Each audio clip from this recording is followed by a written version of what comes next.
seriously, you're such a fool. How can anyone be as inept as you? Fool, inept. How many times had such cruel words been hurled at me? I had vowed my eternal love to him, truly believing that we could find happiness together. That was the idea, at least, when we got married. But when I came to my senses, the so-called love had vanished somewhere. My husband's domineering attitude escalated day by day, to the point where even the care of my mother-in-law was forced upon me. Physically and emotionally, I was on the brink. If things kept going this way, I would lose my sanity. However, God did not abandon me. The person who reached out to me, teetering on the edge of despair, was none other than my mother-in-law, whom I was taking care of. My name is Mary Wagner, 30 years old. After graduating from university, I worked in a publishing company. I quit my job at the time of marriage, and now I'm a full-time housewife. My friends say they envy me.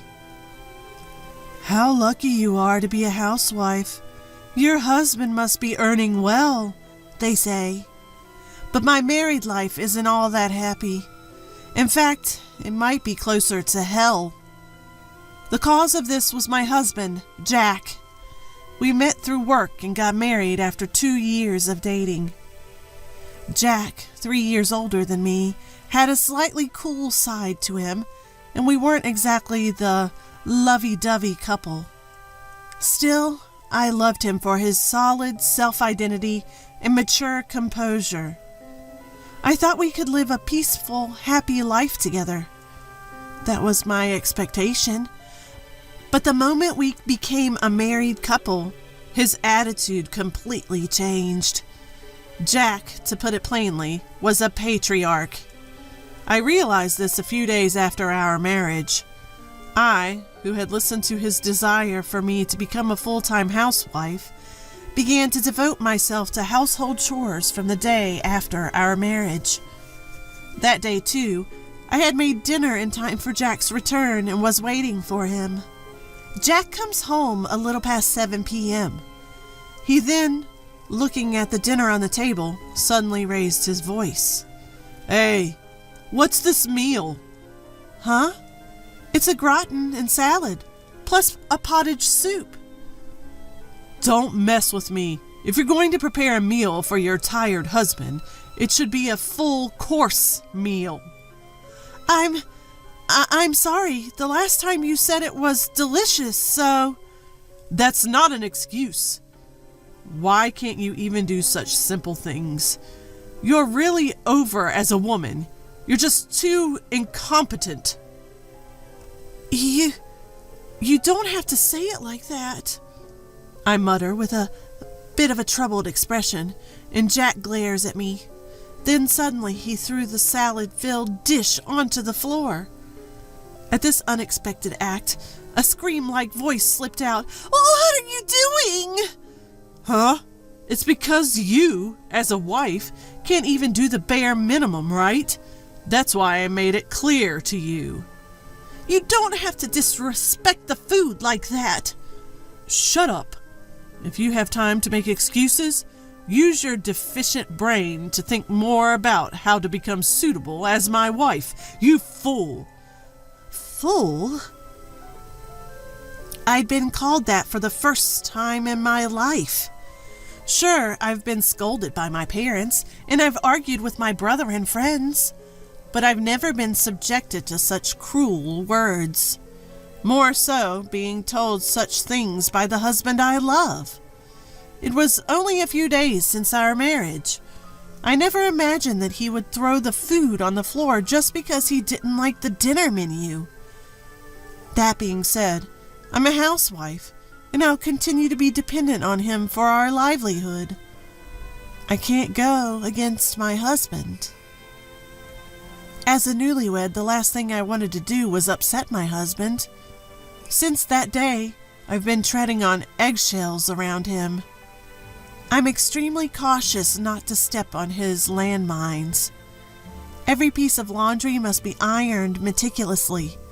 The loaded potato soup should be simple, and the seasoning of the side dishes should be well seasoned. Cleaning, even a single strand of hair on the floor, is not allowed. Living under such pressure, my nerves gradually wore thin. But without regard to me, his patriarchal dominance continued to escalate. Hey, this shirt has a crease left in the sleeve. Don't you have eyes? I'm sorry. I'll iron it right away. I'm leaving for work now, you know. You're always so slow. I'll do it right away. You won't have time for that. Damn, you're so annoying first thing in the morning. How much more do you need to upset me to be satisfied, you incompetent woman? I'm sorry. Really sorry. Whenever I made a mistake, I immediately bowed my head in apology. This was also something ordered by my husband. Depending on the severity of the mistake, the level of my apology changes. This time, I was forgiven just by bowing. But when it's really bad, I have to kneel down in apology. When my mistakes continue, he sometimes even pointedly presents me with a filled-out divorce document. It's scary how you get used to things, and if you keep living like this for a year, you start to feel like you're absolutely worthless. But I can't divorce him, not in my current jobless state. I can't tell my parents, who were so happy for our marriage, that I got divorced, especially not in such a short time span. The thought of continuing to be scolded by my husband forever filled me with despair for my future. As always, I was preparing dinner this day and waiting for him to come home. My daily routine is to finish cooking before 7 p.m. and have everything ready for him to eat at any time. As soon as the front door opens, I start laying out the food. If I don't finish by the time he sits down, I'll be forced to apologize again. My husband usually takes his seat in silence, but for some reason, this day was different. As he loosened his tie, he started a conversation with me. Mary, we're moving to my parents' house this weekend. Huh? Your parents' house? You mean your mom's place? Yeah, that's right. Have all our stuff packed by then. Why all of a sudden? Jack, you've always said that you didn't want to go back to your parents' house. In response to my probing question, his cold gaze pierced me. I instinctively shut my mouth, and after a pause, he opened his. My mother fell, and it's hard for her to live on her own now. What?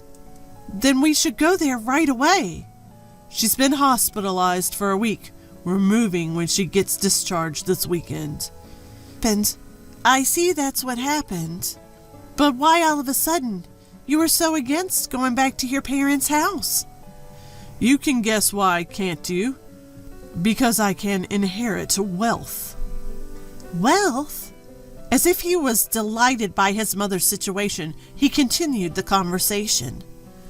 Listen, my father was just an ordinary guy, but my mother's family is rich, so she has a decent amount of money.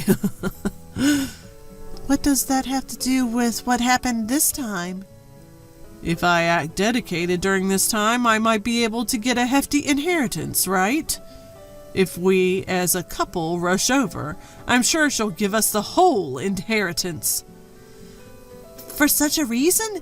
Isn't that a bit disrespectful? Shut up. You're being supported by me, so just listen quietly. I'm sorry. Being yelled at loudly, I instinctively apologized as usual.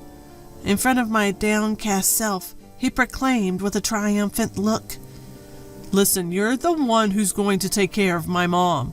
From now on, you're going to work as my maid at my parents' house for the rest of your life. Maid? You mean like that? Don't talk back. Who do you think is providing for your current lifestyle?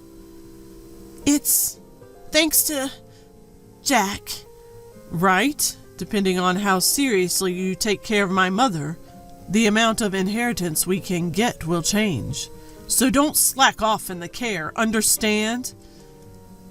Urged to reply by him, I responded softly, "Yes." Seeing my obedience, he showed a satisfied smile before starting his dinner. Forcing me to care for his mother just for her inheritance? He doesn't think of me as his wife at all. To him, I'm just a housemaid. Although I knew this, being told so directly was quite a shock to me. Even so, I didn't have the courage to talk back. I was, in a sense, brainwashed, having erased my own possibilities. The next day, as per my husband's command, I began packing our belongings. We moved to my mother-in-law's place a week later to coincide with her discharge from the hospital. On the day of her discharge, Jack didn't come to the hospital, using work as an excuse. So I was the one accompanying my mother-in-law. On the way back from the hospital, my mother-in-law opened her mouth in apology. "Mary, I'm really sorry. Because of me, you're going through all this." "No, don't worry about it. I'm a housewife, and if I can support you while staying at home, then there's nothing better than that." "Thank you, but aren't you bothered by how sudden this was?" "Well, packing was a bit rushed, I guess." "I bet it was. Even I was surprised. Jack moving in with us? I wonder why he decided to do this all of a sudden. Mary, did you hear anything?" No, I didn't." It's understandable that my mother-in-law would find it strange. Jack has always disliked her, often saying things like, "She's a pain," and "I don't want to see her." Despite this, he moved in with her as soon as she was hospitalized, aiming for her inheritance. To be honest, I was taken aback by Jack's transformation. However, I couldn't tell my mother-in-law the truth. Trying not to give anything away, I pretended to be calm. From this day on, my life as a caregiver began. Adapting to the unfamiliar role of a caregiver, along with the housework in the large single-family home. Even returning to his parents' home didn't change Jack's domineering nature, and I was verbally abused almost daily when my mother-in-law wasn't around. I wasn't allowed to skimp on housework or caregiving, and my days were filled with constant activity from morning till night. This went on for about a month, until one day, as I was wiping my mother-in-law's body, she voiced her concern. "Mary, have you lost weight again?" No, don't worry about it, Mother." "Are you sure? I thought the same when you moved in. You looked a lot more worn out than when you first got married." She was right. Over the past year and a half of married life, I've lost 15 pounds. It's not that I've been skipping meals, but my appetite has certainly decreased. More than that, I don't have time to eat leisurely. My mother-in-law noticed the changes in me that even Jack hadn't. Just that fact alone made me feel a little less lonely. Not wanting to worry my mother-in-law, I forced a smile. "Don't worry about me, Mother. Just being able to have these nice chats with you every day makes me happy." "Mary, let's stop this gloomy talk. Should I wipe your other hand, Mother?" Yes, please." Then my phone suddenly rang. "Oh, it looks like it's Jack." At my mother-in-law's words, my body tensed. Jack had ordered me to answer his calls immediately. However, as I was holding a wet towel, I couldn't answer right away.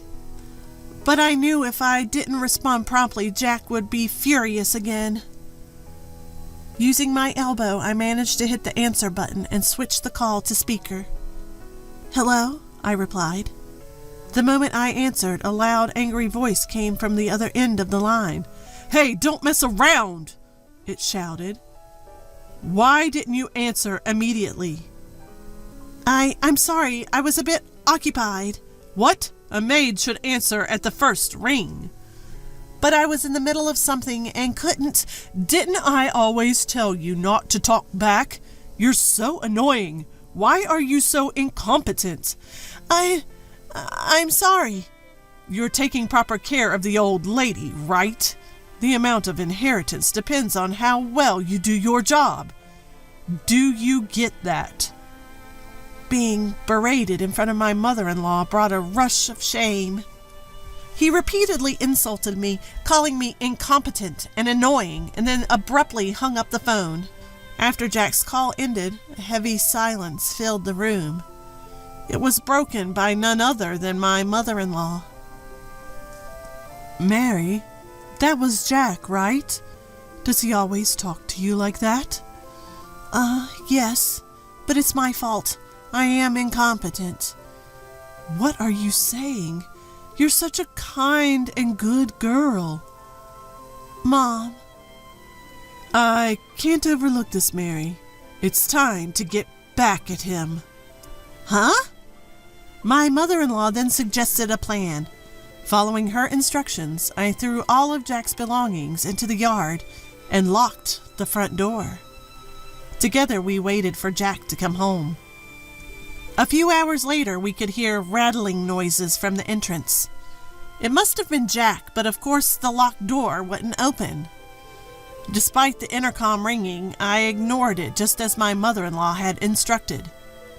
Finally, my phone started ringing. It was Jack. I switched the call to speaker and answered. Hello? He started off shouting immediately. Hey, don't mess around. Open the front door right now. I can't do that. What? What are you saying? This is at the order of your mother. What?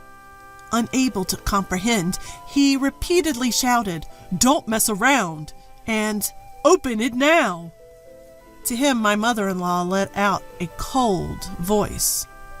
The one messing around is you, you fool.